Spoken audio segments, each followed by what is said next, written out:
बोलिए प्रभु यीशु महाराज की। एक छोटा बच्चा, बहुत छोटा नन्हा बच्चा, माँ बाप हर साल उस बच्चे को दादा दादी के घर छुट्टी में ले जाया करते थे। छुट्टी होती तो बच्चे लोग जाते हैं दादा दादी के घर, नाना नानी के घर जाते हैं ना, आप लोग भी गई होंगी।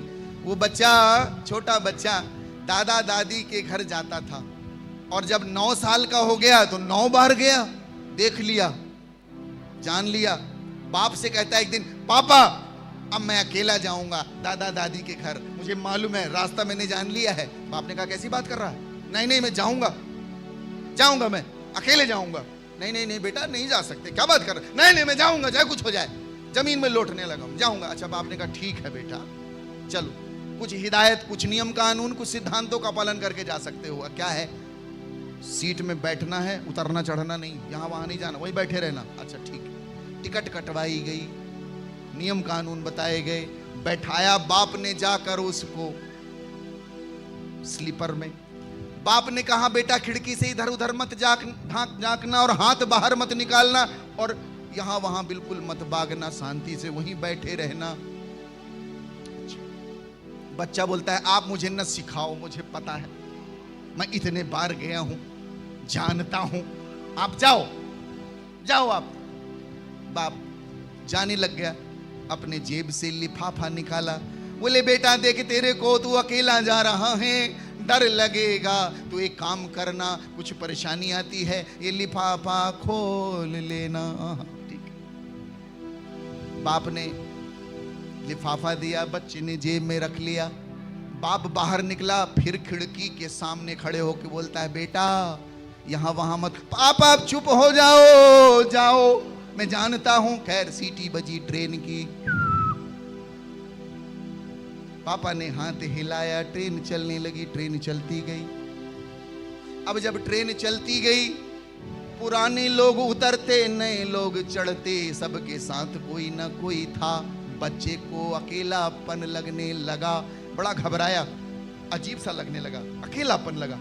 उसके बाद एक बड़ी भयानक शख्सियत ट्रेन में चढ़ी जिसका चेहरा बड़ा डरावना, उसको देख के डर गया, चादर से मुंह ढका, लेकिन काहे को डर जाए, बार बार वही चेहरा सामने आने लगा।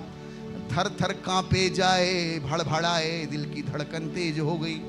तत्क्षण उसको याद आया बाप ने एक लिफाफा दिया था कि जब तुझे डर लगे तो इसको खोल लेना, तेरी समस्या का समाधान होगा। जल्दी जल्दी डरते हिलते कांपते हाथों से उसने जेब में हाथ डाला और कांपते हुए लिफाफा बाहर निकाला। उसके अंदर एक कागज था, उसमें लिखा था तुम मत डर, मैं इसी बोगी में अगले वाले कंपार्टमेंट में बैठा हुआ हूं।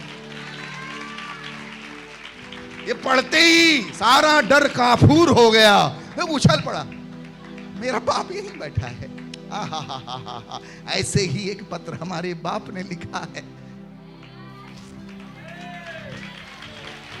मैं सदा तुम्हारे साथ हूं, मैं तुम्हें कभी नहीं छोड़ूंगा, कभी नहीं त्यागूंगा, मैं सदा। ये हमारे बाप ने लिख के दिया है। कहीं किसी अवतार, किसी योगी ऋषि मुनि की हिम्मत नहीं हुई है बोलने के लिए मैं सदा तुम्हारे साथ हूं। वो खुद ही बोल रहे हैं लोग, खुद ही बोलना पड़ रहा है, वो नहीं बोल के गया है कोई।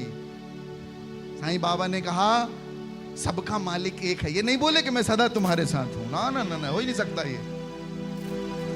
यीशु मसीह के पास से बोलने की ताकत इसीलिए थी क्योंकि ईश्वर का पुत्र है, ब्रह्म पुत्राय नमः स्वाहा, ईश्वर का बेटा है, सारा अधिकार मेरे हाथ में है, दिलेरी से। इसीलिए मृत्यु को हरा के जीवन तो जी उठने का मतलब ही यही है कि मैं तुम्हें नहीं छोड़ूंगा।